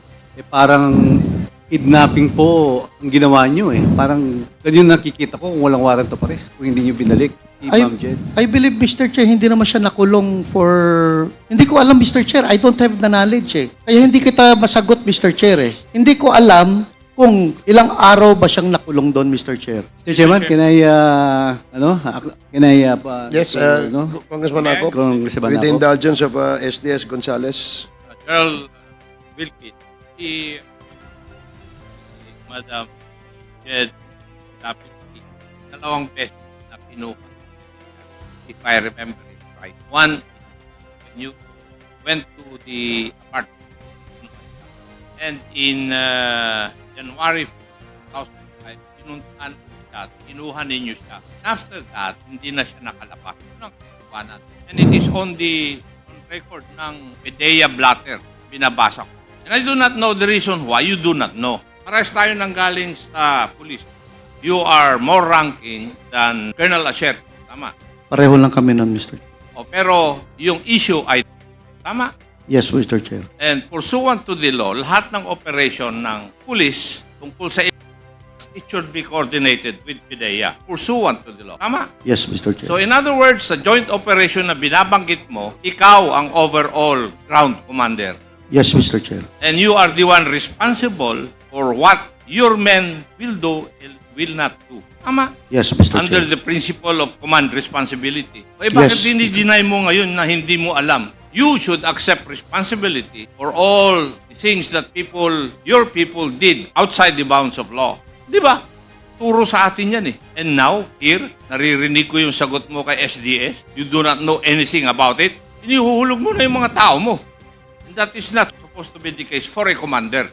Kaya sagutin mo si SDS ng tama. You are the overall commander of the joint operation. Kung ano man ang mali doon, sagot mo dapat. Ikaw ang commander Yes, Mr. Chair. Yes, answer the questions of the SDS properly. Kasi nagtataka ako. Parehas tayo ng pinanggalingan. Pero hindi ganyan yung katuro sa akin. Thank you, Mr. Chair. Man. Thank you, Congressman Ako. With the indulgence again of Congressman Okay, I will give the Gonzales. floor to Chairman Okay, Taraps. Congressman Paduano, you are recognized. Chairman, anyway, naunahan lang ako ni Chairman Akop. Kasi, General Wilkins, eto, last warning ko sa iyo na nangyari, you're lying. Gusto mo i-cite ko na? Ano pa yung mukha mo You're not respecting this committee. And I warn you, this will be the last. Kanina nang tinatanong kita, akala mo hindi kita babalikan?